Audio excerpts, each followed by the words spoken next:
Gálatas, capítulo 5, a partir do verso 13. Então, isso não vai ficar só hoje, tá, gente? A gente vai dar continuidade. Na verdade, aqui a gente vai conseguir falar uns 3, 4 versículos, mais ou menos. E a gente vai continuar falando isso. Então, seria hoje o título da mensagem, Carne e Espírito, parte 1, tá?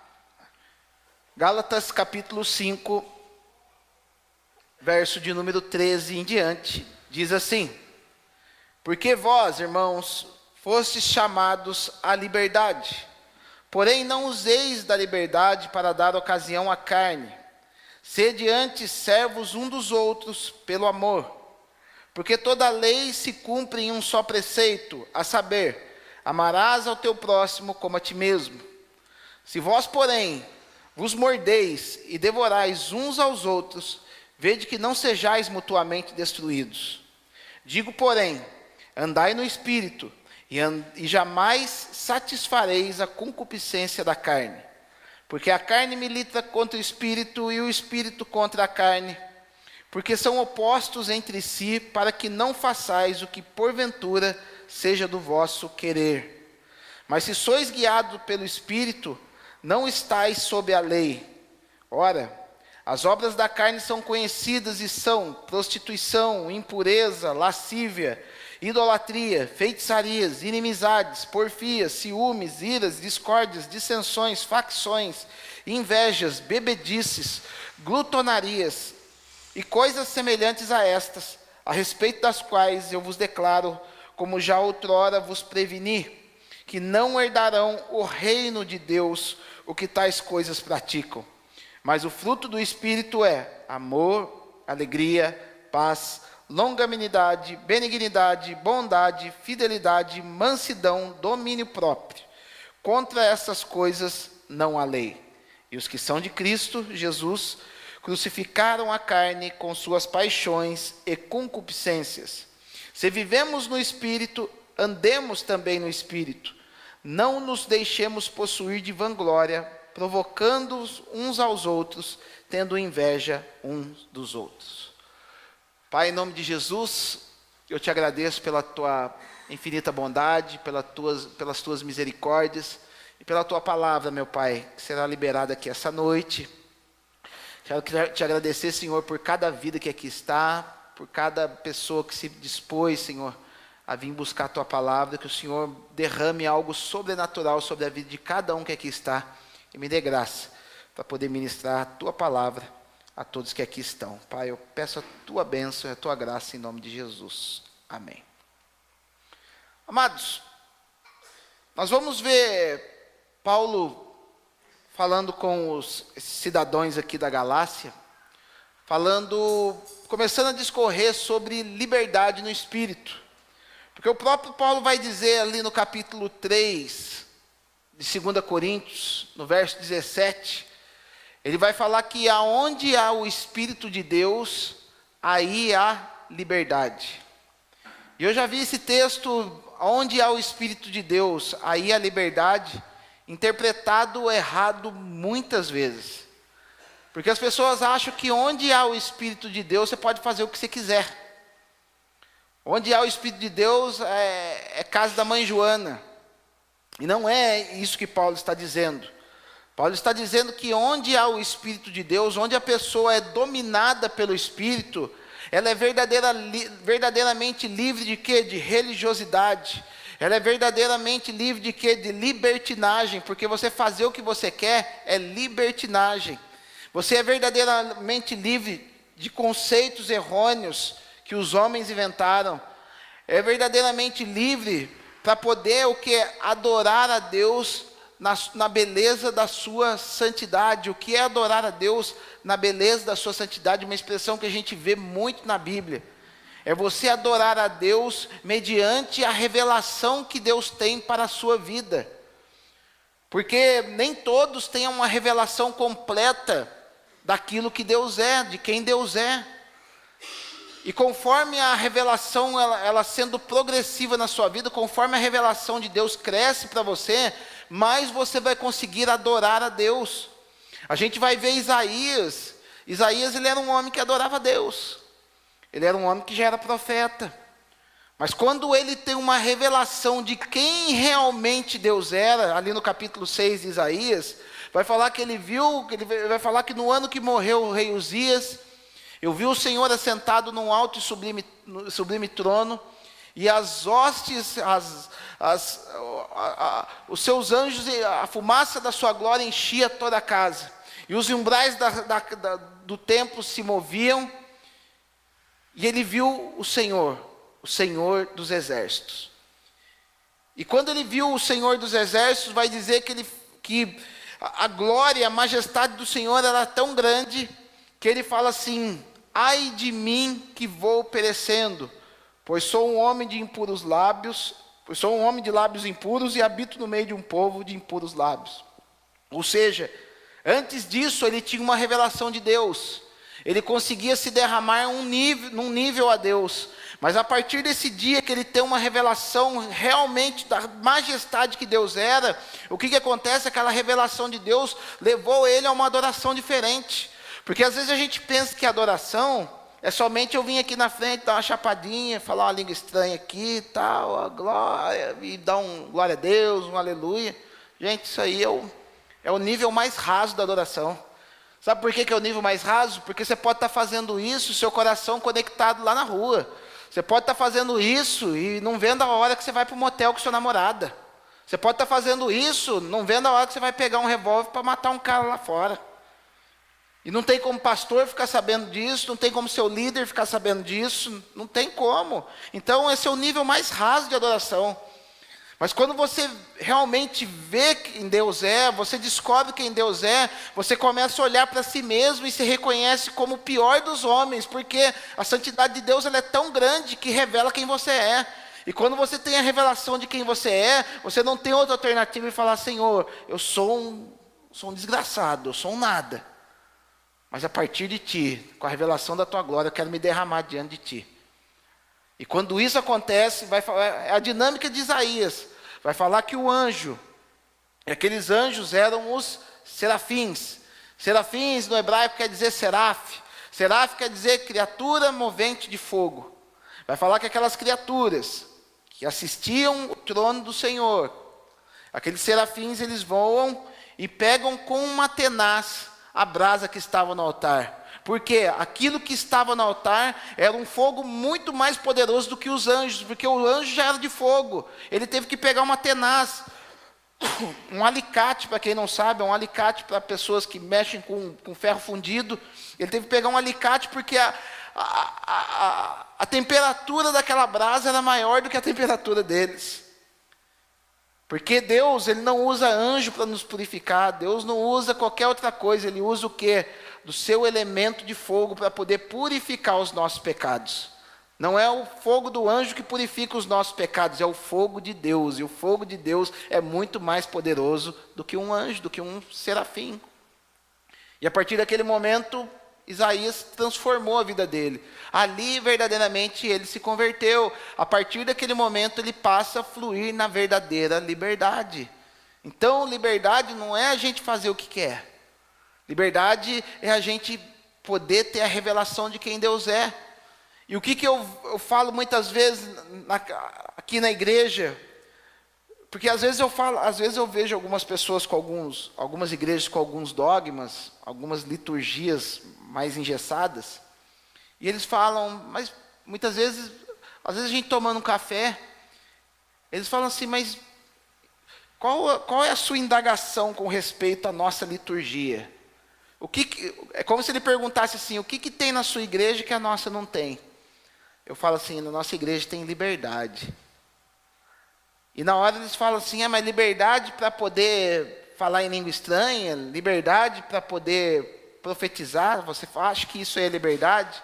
Eu falo para eles, não, liberdade é eu ter liberdade para falar em línguas estranhas, é eu ter liberdade para poder profetizar, mas o outro rapaz também que não tem esses dons, ele ter liberdade para poder ficar na dele e ninguém apontar o dedo para ele. Isso é verdadeiramente liberdade num culto.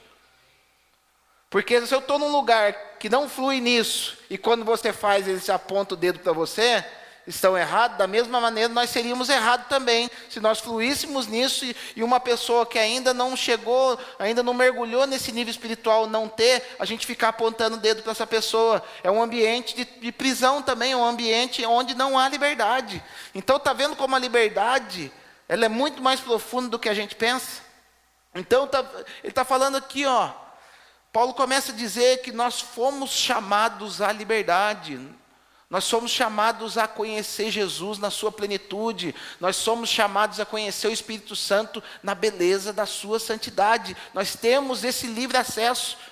O livro de Hebreus vai falar que foi aberto um novo e vivo caminho para poder chegar diante de Deus. Não tem restrição, não tem barreira.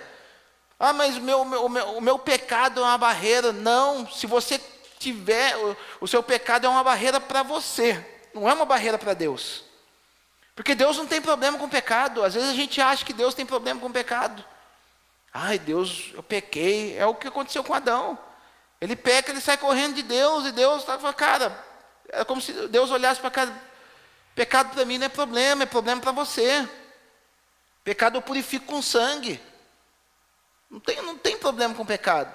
Porque quando você se predispõe a buscar essa liberdade em Deus, buscar Deus na sua profundidade, automaticamente ele vai arrancando o pecado de você. Foi o que aconteceu com Isaías.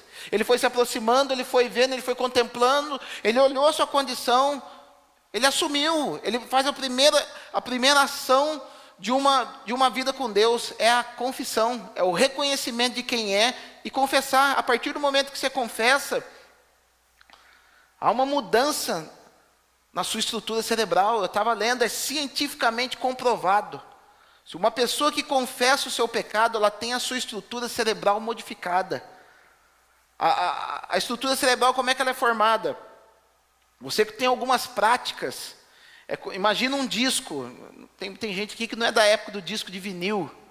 Mas vamos imaginar, tenta depois, você busca lá na internet, o que é um disco de vinil? É um bolachão preto, que eu na minha adolescência, eu escutava muito. Então tinha uma agulhinha que você colocava, a agulha ia seguindo uma trilha que era desenhada por um disco, que era desenhado daquele disco. E aquela trilha era o quê? Imagina a nossa vida, são os seus vícios, são os seus pecados, eles estão impregnados no seu cérebro. Mas a partir do momento que você confessa a Deus, confessa ao seu discipulador, confessa ao seu pastor, você procura buscar uma vida santa, aquelas trilhas, elas vão sendo o quê? Elas vão sendo reconstruídas de uma forma diferente.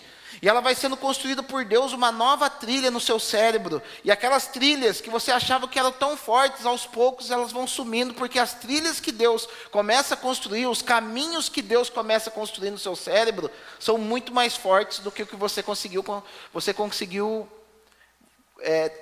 escrever no seu cérebro. Ou seja, os seus vícios, os seus pecados, as suas angústias, os seus traumas, eles diante daquilo que Deus pode fazer para você, não são nada. E às vezes a gente fica achando que Deus não tem poder para isso. Hoje o Marcos escreveu lá na internet, lá no Face, que a gente ensina para as crianças que Davi venceu Golias, que Deus fez aquilo, fez aquilo. E você?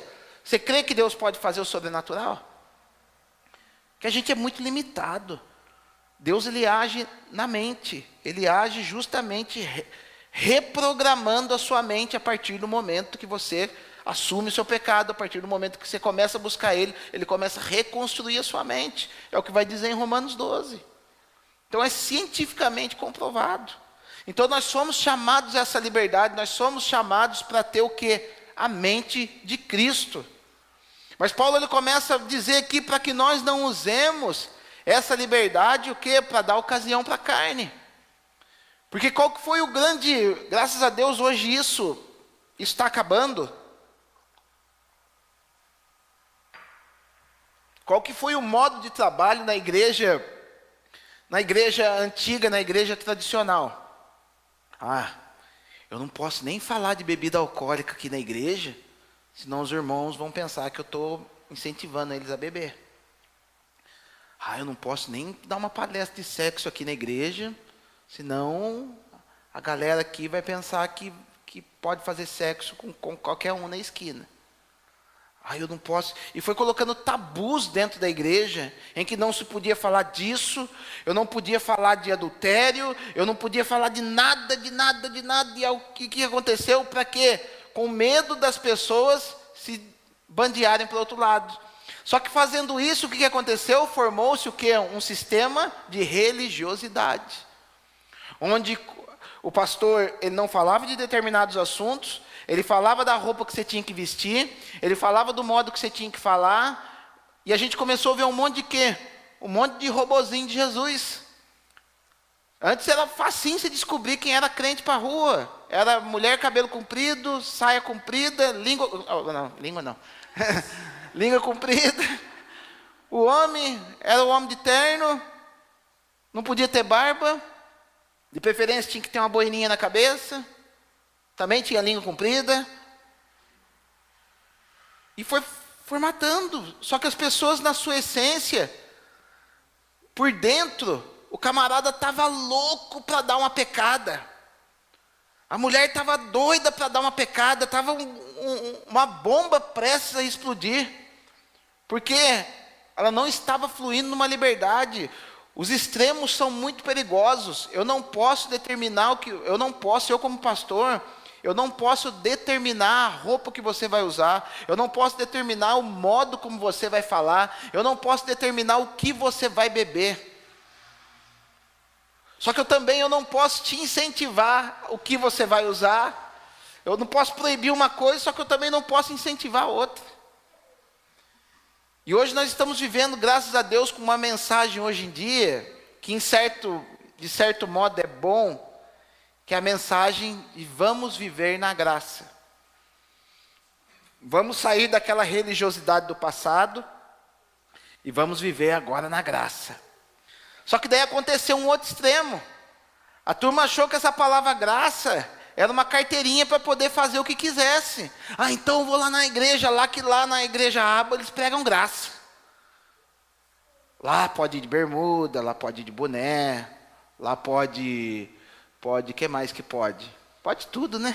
Pode tudo. Nós somos, como diz as más línguas, nós somos igreja da porta larga. E glória a Deus por isso. Porque a igreja tem que ser de porta larga, mas o caminho do reino, ele é estreito.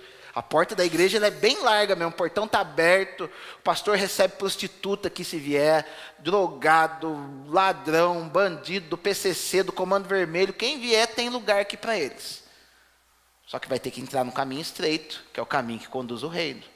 Senão, não que eu vá o expulsar da igreja, não, automaticamente ele vai se fazer fora do reino. E não é isso o propósito de Jesus para ele. Então, os extremos são ruins, porque vieram com essa mensagem de graça. Então o que aconteceu? O povo começou a usar desta liberdade para dar ocasião para a carne. Ah, então, já que lá na outra igreja o pastor não me permitia nem namorar, agora eu vou lá na igreja Aba, eu vou lá na Aba Church, agora é Aba Church, eu vou lá na Aba Church, e lá eu posso ter meu namoradinho. Como eu posso ter meu namoradinho? Eu posso dar uma sapecada com ele no final de semana, eu posso ir para o motel com ele. Ah, como o pastor lá, ele não condena a bebida alcoólica, eu posso chapar o coco no final de semana. Como o pastor não fica pegando muito no pé de eu ser uma pessoa obediente a pai e mãe, então eu posso brigar com meus pais lá em casa, por quê? Porque a graça, eu estou na graça, eu vou receber o perdão depois de Deus. Está tão errado quanto o outro sistema. Porque o outro sistema ainda te protegia de você fazer um monte de coisa ruim ainda, que no teu coração você quisesse fazer. Você está num sistema pior ainda, por quê? Porque você está todo atrapalhado e achando que vai para o céu. O povo lá pelo menos, o povo que está se resguardando ainda, que talvez não de coração, ainda está com o caminho aberto para o céu, mas quem bandeou para o outro lado, ele está pior, ele está dando ocasião para a carne. Ainda que algumas coisas que o outro lado religioso, o outro lado restritivo, sejam coisas da carne também, porque a gente vai ver, a gente pensa que também coisa da carne é somente matar, roubar, transar com quem não pode, isso aí é da carne. Mas a gente esquece que inveja é da carne, a gente esquece que, como foi escrito, e eu falei com vocês domingo, a gente esquece que glutonaria é obra da carne. A gente esquece que contar mentira é obra da carne. Então, os dois extremos são carne. E Deus o quê? Deus nos chama ao equilíbrio. A vida com Cristo é uma vida equilibrada. É uma vida de equilíbrio. O único ponto em que Deus não quer equilíbrio de você é no amor que você tem por Ele. Porque o amor que você tem para Jesus, você não pode estar meio no mundo, meio para Jesus. É a única coisa que Ele quer integralidade. Nas demais coisas, Ele quer equilíbrio de você. Então Paulo ele vai falar que a gente não pode usar essa ocasião, essa liberdade que Deus nos chamou, para a gente levar uma vida nas coxas, para a gente levar uma vida baseada nos desejos, uma vida para dar ocasião à carne. E o que é carne? Carne é uma palavra grega chamada sarx. E essa palavra sarx, ela tanto define a nossa estrutura de composição, as células, como também os nossos desejos desenfreados, as nossas paixões. E a gente vai ver que o indivíduo carnal, ele é movido por paixões, ele é movido por desejos. Então ele vai falar que a gente não pode ter uma vida desse jeito, porque o Espírito ele vai começar a nos frear. Uma vida no Espírito é uma vida onde o Espírito vai começar a o quê? A trabalhar na nossa estrutura. Ele vai começar, em primeiro lugar, como eu disse para vocês, quando nós recebemos a Cristo no nosso coração, o nosso espírito humano, ele passa a ser cheio o quê? Ser cheio de Deus. E isso vivifica o nosso espírito que estava morto. E uma vez esse espírito cheio, ele começa a transbordar para a alma. E é justamente na alma que fica a carne.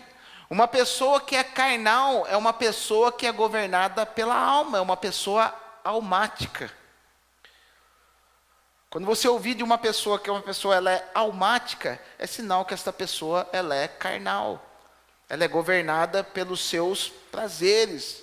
Porque é na alma, uma alma não convertida, é ali que fica depositado todos os desejos ruins.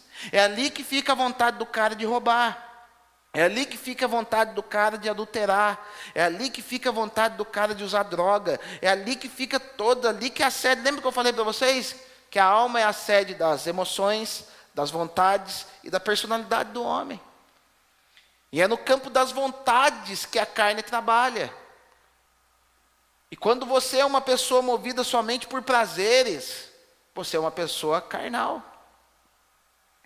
Então, Paulo, no capítulo 17 de Atos dos Apóstolos, lá em Atenas, ele se vê diante de duas classes de filósofos. Quando ele está caminhando por lá era o berço da filosofia. Então, ele tinha os filósofos epicureus e os estoicos. Os estoicos eram aqueles camaradas cheios da religiosidade. Não pode fazer isso, não pode fazer isso. Tudo que dá prazer é pecado. Você já viu gente assim, que acha que tudo que é prazeroso é pecado? Eu conheço gente assim. Eu conheço crentes, e na maioria deles, pessoas crentes. Que a pessoa ela não dá uma gargalhada. Você vai falar com ela, é sempre, paz do Senhor, irmão. Tudo bem com você, irmão? Você conta uma piada sadia para o cara, ele não dá risada. Ele acha que não pode ter prazer. Você fala, irmão, vamos para a praia. Não, é pecado colocar biquíni. Irmão, vamos para Campos do Jordão. Não, Campos do Jordão é muito bonito, é vaidade ficar indo naquele lugar lá. Tem muita gente com Ferrari, muita gente bem vestida. É vaidade para aquele lugar. Garanto que vocês conhecem muita gente assim. Nada que dá para ele. A única coisa que o camarada pode fazer é sair da igreja e ir para a casa dele, da casa para a igreja, da igreja para a casa. Nada pode. Ele é tão carnal. Por quê? Tão carnal quanto o outro. Porque existe um tipo de cara que você fala, vamos para a praia, vão. Aí a menina fala, qual o menor fio dental que eu posso usar? O cara já fica louco, quanta cerveja eu vou poder tomar? Para encher a cara na praia. Então, são dois extremos que não se conversam. São dois extremos que vai falar de uma vida na carne. E nós temos que tratar a nossa alma para que a carne não venha ter ocasião sobre o espírito. Nós somos chamados para sermos pessoas espirituais. Nós somos espírito, alma e corpo. E esse espírito tem que ser dominado pelo Espírito de Jesus, pelo Espírito Santo. Então, quando uma pessoa ela é carnal, essa pessoa ela vai refletir justamente o quê? As atitudes de Adão. Quando uma pessoa ela é espiritual, ela vai refletir as atitudes de Jesus. Os dois são Adãos. Se você for ver em 1 Coríntios 15, 45, vai falar que o primeiro Adão foi feito alma vivente. E o último Adão, se eu falo que é segundo, dá a impressão que vai ter um terceiro, quarto. Mas o último Adão é espírito vivificante. É ele que consegue dar vida. Então, se nós temos uma vida na carne, nós somos igualzinho a Adão. Se nós temos uma vida no espírito, nós somos cada vez mais parecidos com Jesus. E nós não fomos chamados para ser Adão. O Adão ele já mostrou o que aconteceu lá atrás. Deus justamente faz com que nós sejamos morada do Espírito, para justamente o quê? Para nós sermos transformados de glória a glória, de fé em fé, até a imagem de Deus. É aquilo que está escrito no capítulo 3, verso 18 de 2 Coríntios, que vai falar, porque nós, com o véu retirado, somos transformados de glória em glória, como a imagem do Senhor pelo Espírito de Deus. Lá vai falar que nós somos transformados a cada dia, porque nós, retirado o véu, somos refletindo como num espelho a glória do Senhor. Lembrando que naquela época o espelho não é igual a hoje. O espelho ele refletia de maneira opaca, não refletia de maneira plena aquilo que a pessoa era. Então ela enxergava somente um vulto. Então o que Paulo estava falando? Que nós somos pessoas, a partir do momento que nós retiramos o véu da religiosidade, nós tiramos o véu da carne da nossa vida, nós somos transformados refletindo a glória do Senhor, só que nós não conseguimos refletir a glória por inteiro. Nós vamos refletindo uma glória mais ou menos daquilo que Deus é. Quanto mais você se aproxima de Deus, quanto mais espiritual você se torna, mais a glória de Deus você reflete. Como? De fé em fé, de glória em glória, tendo o Espírito Santo trabalhando na tua vida. Aí nós vamos deixando a vida carnal. Outra característica, olha o que ele vai dizer no texto aqui, ó. A partir do verso 14. Porque toda a lei se cumpre em um só preceito, a saber, amarás o teu próximo como a ti mesmo. Agora, eu pergunto para vocês, garanto que na cabecinha de vocês está rodando assim, mas o primeiro mandamento não é amarás o Senhor, teu Deus, de todo o teu coração? Quem pensou nisso? Levanta a mão aí. Ninguém pensou nisso? Ninguém? Porque a gente é treinado, a gente é condicionado a pensar que o primeiro mandamento é amarás o Senhor, teu Deus, de todo o coração. Por que Paulo aqui fala que a lei se cumpre em um só preceito, a saber, amarás o teu próximo como a ti mesmo?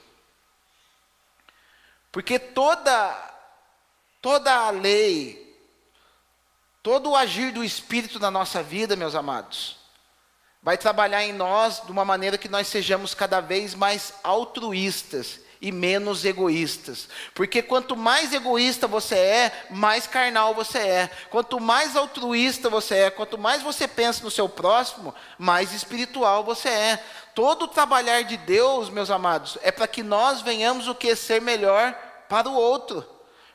Porque se a gente conseguir ser melhor para o outro, é sinal que nós já evoluímos como pessoa, é sinal que nós estamos cada vez mais parecidos com Cristo.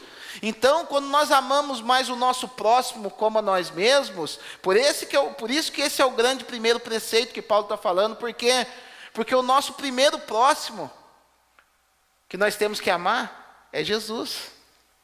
Qual é o nosso próximo mais próximo? Jesus. E se você amar Jesus, em primeiro lugar, consequentemente você vai amar os outros próximos como a ti mesmo. Eu provo para você que o nosso próximo mais próximo é Jesus. Abre em Lucas capítulo 10.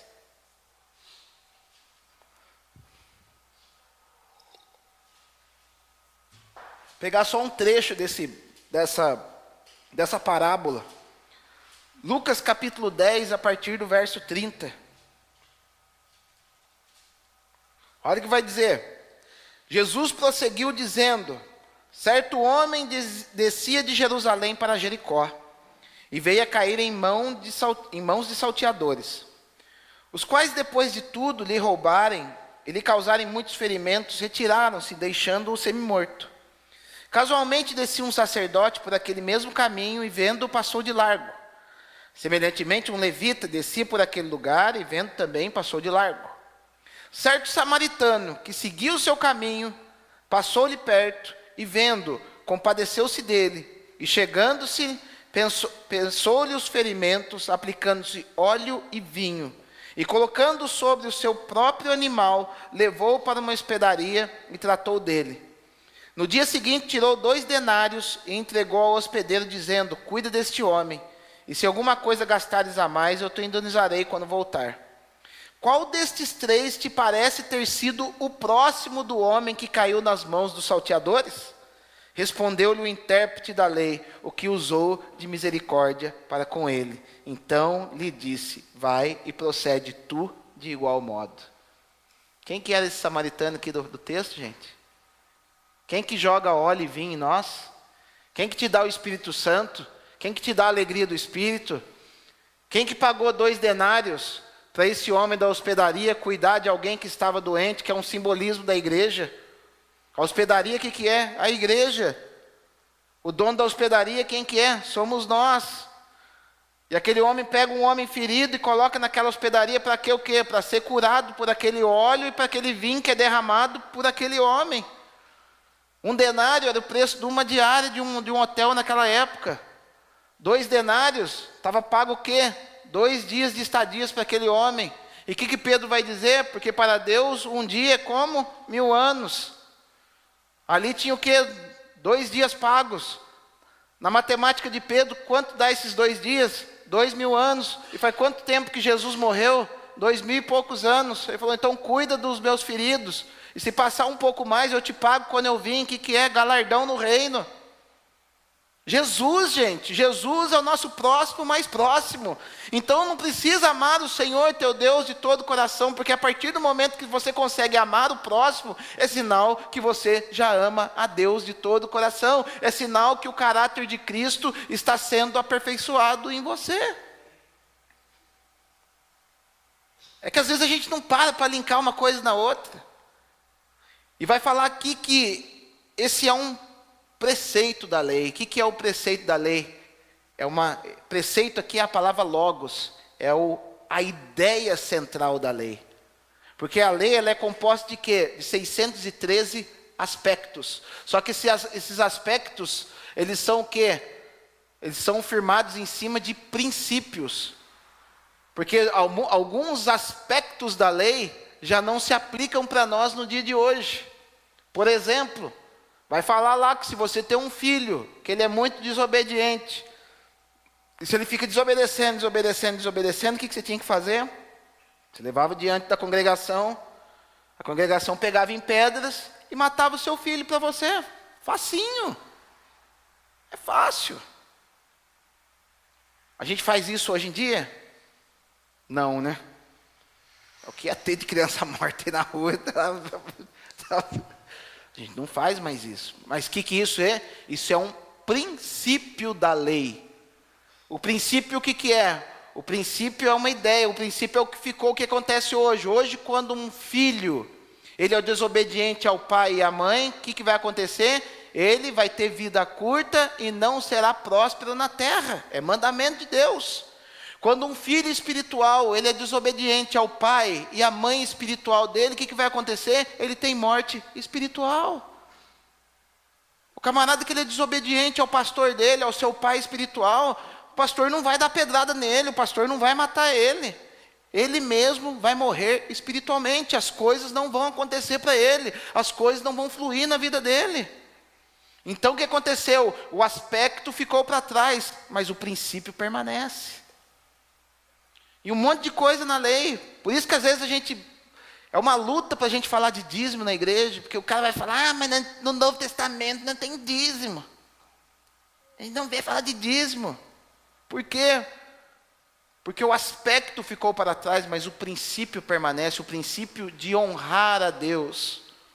O princípio permanece de passar as minhas finanças, porque eu sou escravo de Deus. Eu saí de um escravo mau que era Satanás, eu saí de um senhor mau que era Satanás, e fui para um senhor que é benigno, que é Deus, mas eu continuo passando por ele, eu continuo passando as minhas finanças por ele. E a pessoa ainda não para entender, até no caso do dízimo. Por que não... Um monte de gente pergunta para mim, por que não tem no Novo Testamento? Porque o povo, depois de ensinado, já era um assunto consumado para os judeus. A nossa Bíblia, ela é escrita em cima de aspectos judaicos. Então, se for assim, a idolatria deixou de ser pecado, porque alguns poucos textos na Bíblia vai falar de idolatria. Acho que na idolatria na Bíblia, no Novo Testamento, vai falar umas 3, 4 vezes. Mas você pega no Antigo Testamento, é uma enxurrada de falar de idolatria. Por que não se fala tanto no Novo Testamento? Porque depois do cativeiro, resolveu-se a questão da idolatria. O povo largou, deixou de ser idólatra. Então, eu não preciso tratar mais de algo que já está resolvido no coração de quem eu estou direcionando a carta. É igual que a gente trata com o discipulado. Eu estou lá trabalhando com o discípulo, ele tem problema com o quê? Ele tem problema com gastança. Todas as vezes que a gente vai sentar junto, a gente vai bater naquele ponto.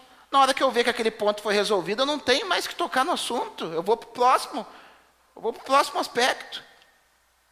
E o que acontece? Então, o povo já tinha um entendimento que dizimar, eu não preciso nem tocar mais nesse assunto. É obra da carne. Daí quando a gente fala, o cara que não dizima está errado, ele está andando de forma carnal, ele está pensando em si mesmo. Lembra que voltamos, o carnal é egoísta. O camarada espiritual, ele é altruísta. Ele pensa nos outros, ele pensa num contexto, ele pensa naquilo que ele está vivendo. Essa é a característica básica do carnal e do espiritual. Aquele que consegue amar o próximo como a ti mesmo, esse é espiritual. E às vezes a gente fica fazendo tantos conceitos, o que é carne, o que não é. Pensou em si mesmo, é carnal. Vamos mais profundo. Às vezes você pode estar fazendo uma obra, entre aspas, de Deus carnalmente.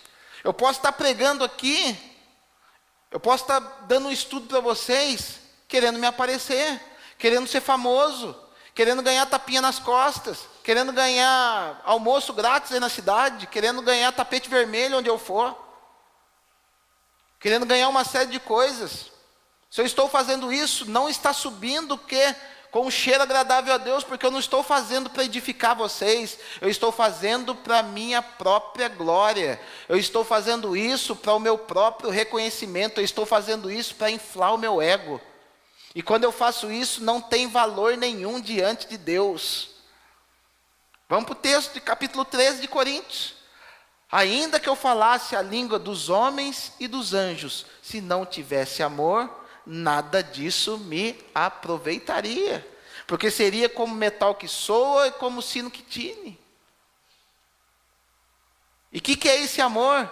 É o amor, em primeiro lugar, para com Deus, é o amor de Cristo aperfeiçoado no meu coração, porque a partir do momento que eu tenho o amor de Cristo aperfeiçoado no meu coração, eu consigo fazer todas as coisas pensando no próximo, eu consigo avaliar o peso, as consequências da minha atitude. Então eu vou ser um cara que começa a fazer menos besteira para a rua.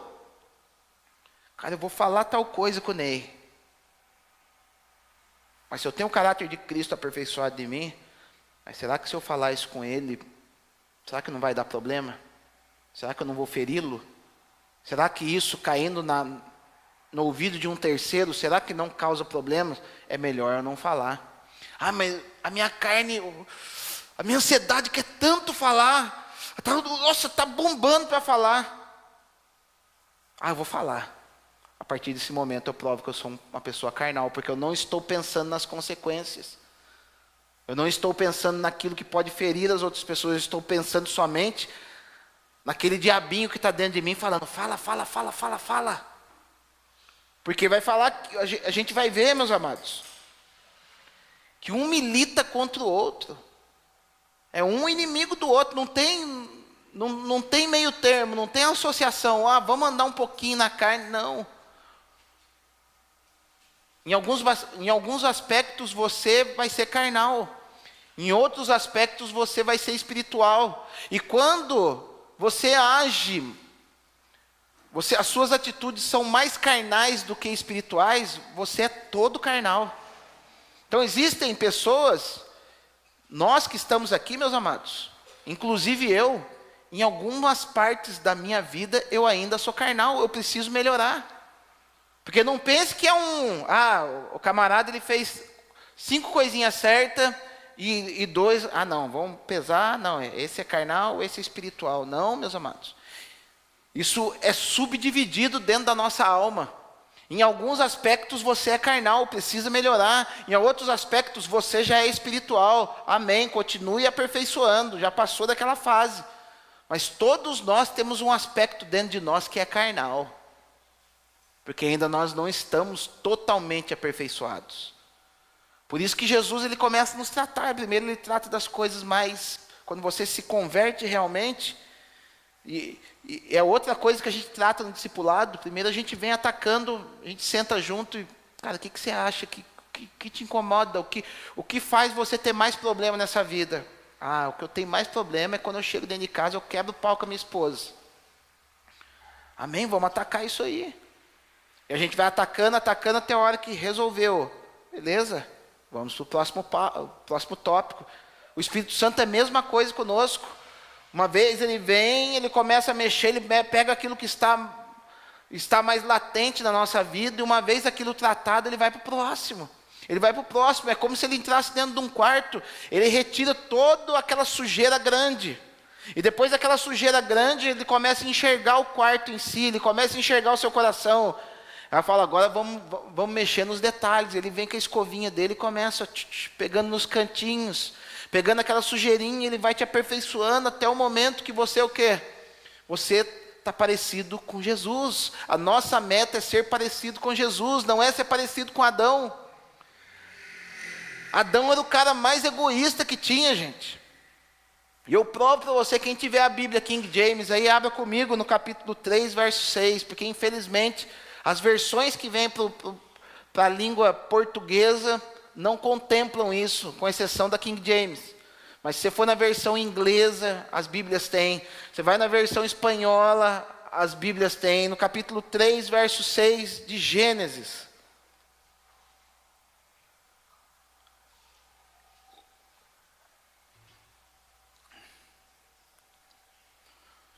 Quem não tiver com a King James aí vai ter que acreditar no que eu estou falando aqui, tá?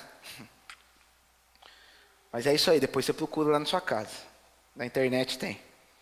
Quando a mulher observou que a árvore realmente parecia agradável ao paladar, muito atraente aos olhos, e além de tudo, desejável para dela se obter sagacidade, tomou do seu fruto, comeu e deu ao seu marido que estava em sua companhia, e ele igualmente comeu. Porque eu já vi, já vi gente pregando, falando, cadê Adão? Estava trabalhando. Adão acho que devia estar dando nome para os animais lá do outro lado do Éden. Eu sei que vocês já escutaram isso, eu já escutei. Mas ele estava do lado de Eva. Ele foi egoísta, ele viu ela pecando. Sabe o que ele... das duas, uma. Ou ele foi um cara muito preguiçoso, para não barrar aquilo que ele estava vendo que estava acontecendo. Ou ele quis dar desperto e falou, vou ver se ela come e morre, para ver se eu posso comer também. Fez ela servir de cobaia. Aquilo que muitos homens fazem hoje em dia, deixa se lascar, se não se der certo, vai. Em muitas das coisas. Ele foi malandro, ele pensou nele mesmo. E quando ela comeu e viu que deu certo, beleza, eu como também. Por quê? Adão, ele era egoísta, Cristo não. Cristo, quando ele viu que a humanidade estava perdida, que a humanidade não tinha mais jeito, o que ele fez? Pai, eu me entrego por amor de todos esses, para que eles sejam salvos. Porque um era altruísta, o outro era egoísta. Porque um estava aperfeiçoado, o outro não estava, o outro só pensava em si mesmo. O outro pensou somente na sua posição de governante. Jesus não, olha a diferença. Um pensou nos benefícios que tinha como governante. Adão com certeza pensou assim, aqui tá tudo certo para mim. Sou eu que dou nome para o boi eu chamo de boi, o macaco chamo de macaco, o urubu chamo de urubu, a cobra chamo de cobra.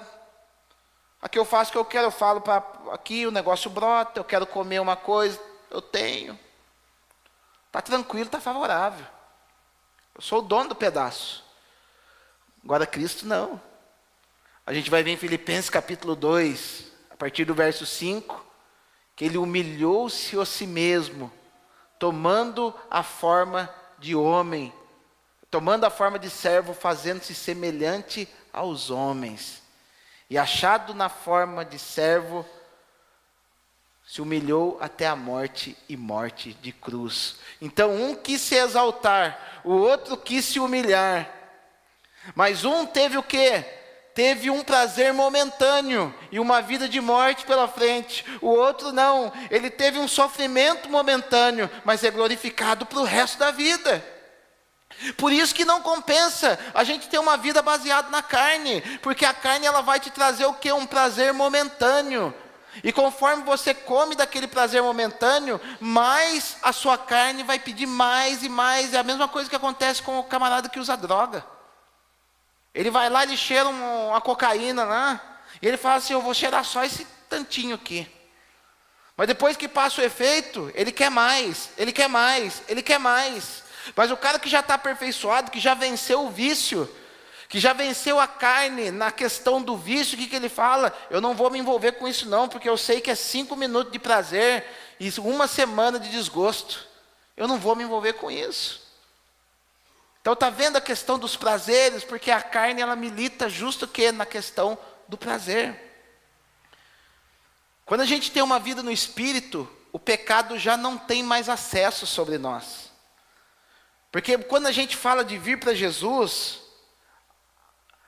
quando a gente vai falar para a pessoa que está na balada, para a pessoa que está na esbórnia, a pessoa, geralmente, você vê pessoas que, às vezes, elas estão no auge da sua forma física, e começa um monte de parceiro, urubuzando em cima, ou da mulher, ou do homem, fica tudo em cima. Agora estou vivendo meu momento. Os caras estão tudo dando em cima de mim, as meninas tudo dando em cima de mim, agora é minha vez. Aí quando você vai falar de Jesus para ela fala assim, eu vou ter que abrir mão da minha liberdade para seguir esse Jesus. Porque a liberdade para ela é fazer o que ela quer. A liberdade é o prazer dela, não as consequências daquilo. A liberdade é aquela vidinha que ela está tendo. E mal sabe ela que a liberdade é o quê? É você ter força para aquilo não te atrair mais. Porque como você sabe que você já venceu uma área da sua carne, uma área em que você é carnal? Quando aquilo não te abala mais. Quando você já não se desmorona por causa daquilo. Porque o propósito do Espírito de Cristo em nós, é fazer com que realmente a gente seja liberto do pecado. Algumas atitudes em nós já não se encaixam mais na nossa vida. Quando você tem uma vida no Espírito, algumas coisas já não se encaixam mais em você. Porque se você faz algo, agora a gente entra um pouco em lei e graça. Se você não faz alguma coisa que é errado, mas ainda você se esforça, você tem esforço para não fazer aquilo, naquela área ainda você está debaixo da lei. Mas se você não faz alguma coisa e aquilo é fácil para você não fazer, você está nessa área, você está na graça. A lei e graça nós também nós subdividimos dentro de nós. Vocês estão entendendo o que eu estou falando? Porque eu estou entrando nos negócios meio profundo aí. Às vezes fica gente boiando. Amém, gente? Estão comigo? Porque a lei, vou dar um exemplo. Vou dar um exemplo da lei seca. Se você é aquele cara que, existe uma lei seca que fala que você não pode beber e dirigir. Se você chega no final de semana, você sabe que você vai ter que dirigir, e você sofre para não beber, você vai numa festa de aniversário e fica, nossa, que vontade de beber uma cerveja. Meu Deus do céu. Você fica doido, você não pode olhar, você tem que... Mas você não bebeu. Amém, glória a Deus por isso. Mas naquela área da cerveja, você ainda é legalista. Você não faz porque tem uma lei que manda. Mas a partir do momento que você passa, que Jesus realmente te libertou naquela área, você buscou a libertação em Cristo naquela área, e você chega no churrasco, e vê os outros bebendo e fala, eu não vou beber, eu estou dirigindo, tranquilo. E se precisar ficar um mês sem beber, eu fico. Se precisar ficar um ano sem beber, aquilo não te domina mais. Aí eu digo que naquela área você está vivendo debaixo da graça, você está vivendo na graça. Então esse entendimento de graça e lei que a turma fala aí, está tudo errado. Quando você tem domínio sobre algo, você está na graça. Quando algo tem domínio sobre você, você está na lei. Por isso que Paulo vai desenvolver toda a sua carta dizendo que quem quisesse viver através da lei, teria que cumprir toda a lei. Teria que viver, só teria a vida eterna por ela. Ou seja, ele teria que se dominar em todas as coisas pelo seu esforço próprio, e nunca ele vai conseguir. Mas ele fala que nós teríamos que viver pela graça, ou seja, a nossa meta é cada vez mais eliminar aquilo que nos domina. Aquilo que nos... Gente, você pode ser legalista até com chocolate. Se você é viciado em chocolate, se você não consegue controlar esse vício, naquela área você é carnal. Naquela área você está debaixo da lei. Ah, mas chocolate não... Faz mal sim, vai pesquisar. Se você comer muito chocolate, se aquilo te domina, se você não consegue ficar sem, você está debaixo da lei naquele negócio. Porque a gente acha que pecado é só roubar, adulterar, matar, tudo isso é verdade. O resto não é. Tudo aquilo que te domina, aquilo é pecado. Pedro vai dizer, no capítulo 2, verso 19, se eu não me engano, de 1 Pedro, que aquele que te faz senhor, aquele que é senhor sobre você, você é escravo dele. Então algumas coisas fazem da gente, tem gente que tem problema com gastar demais, tem gente que tem problema, aquilo é o que? É senhor da tua vida. E finalizando, quando a gente tem uma vida no Espírito, como eu disse, o pecado já não tem mais acesso, aquilo não se encaixa mais em você. Eu era viciado em maconha, fumava 10, 12 baseado por dia, já falei isso aqui algumas vezes. E no dia que eu me converti, no dia que Jesus trabalhou no meu coração, e realmente eu recebi Cristo no meu coração, passou uma semana, eu fui fazer um baseado, eu fui pôr na boca, eu fiquei ainda uma semana, ainda fazendo por fazer, já ficou ruim o negócio. Comecei e ficava aquele coisa, mas eu lembro das trilhas desenhadas no nosso cérebro, o negócio estava desenhado tão forte que eu ainda fui no embalo. Mas teve um dia que eu peguei, na hora que eu peguei, falei, mas negócio sem graça esse negócio de fumar maconha, hein? Fui liberto. Eu fui, peguei a maconha, ralei tudo na calçada de casa, nunca mais fumei maconha, passo perto de maconheiro hoje, já evangelizei maconheiro. Esses dias, a gente fazendo aniversário do meu filho lá no parque, lá um fedor desgraçado de maconha, lá. Tranquilo no meu coração, não tem problema mais com isso. Fui liberto, nessa área, fui liberto, acabou, estou na graça. Não estou mais debaixo, eu fiquei uma semana andando na lei com relação a isso. Mas depois fui para a graça. Sabe por quê? Na carne, eu tenho prazer nos pecados. Na carne, cumprir a lei é difícil. Na carne, eu penso somente em mim. Eu fiz esses 3 pensamentos básicos. Na carne eu tenho prazer nos meus pecados. Na carne é difícil cumprir a lei. E na carne eu penso somente em mim. Agora no espírito eu tenho nojo do pecado. Foi aquilo, quando eu fui pôr a maconha na boca, eu peguei e falei, isso aqui não serve para mim, que porcaria é essa? O que eu estou fazendo? Parece que é outra pessoa. No espírito, eu cumpro a lei com facilidade. No espírito, não matar para mim é fácil. No espírito, quem está no espírito, não desejar a mulher do próximo é fácil. Quem está no espírito, honrar pai e mãe é fácil. Quem está no espírito, guardar o sábado é fácil.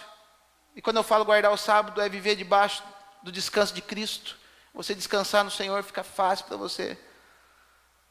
Quando você está em Cristo, fica fácil você não ser... Quando você está no espírito, fica fácil você não idolatrar.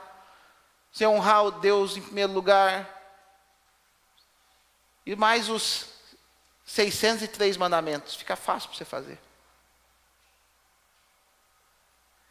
Quando eu estou no espírito, eu penso no próximo automaticamente. É automático. Eu vou fazer tal coisa. Mas será que convém? Me é lícito. Mas será que convém? Lembra de Paulo falando? 10, 23, 1 Coríntios, tudo me é lícito, mas nem tudo me convém. Será que convém? E só para finalizar, para você ver a proposta de Deus numa vida no Espírito para nós, em 1 João capítulo 5, a partir do verso 1. Gente, faltou coisa, eu fiz só do 3 versículos aqui, então faltou coisa. Viu? A gente vai caminhando, sem pressa. Sem pressa. 1 João capítulo 5, olha aqui. Para você ver o que é uma vida no Espírito aos moldes daquilo que Deus quer para a gente.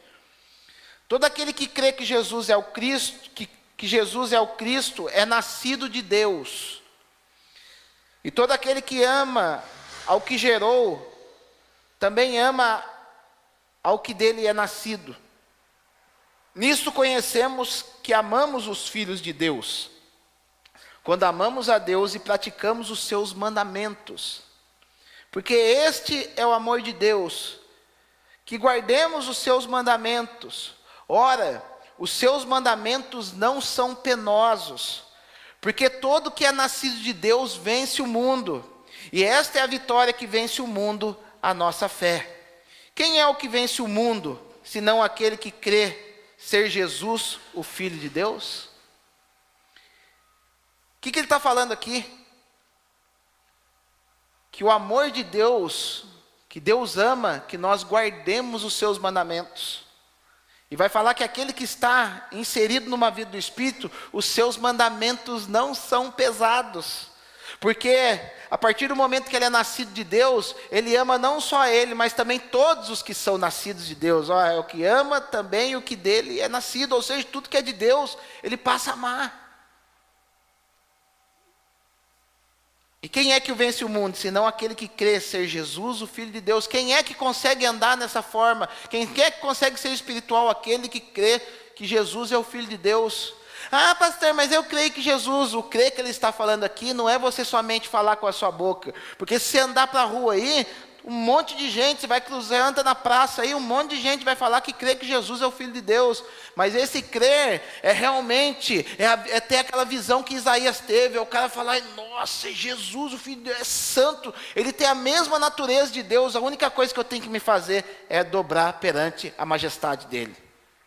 É eu não levar mais essa vida vagabunda que eu tenho levado. É eu não deixar com que algumas coisas ainda que eu tenho problema na minha vida não venham me dominar mais. Eu vou lutar contra isso, eu vou colocar isso aos pés do Senhor.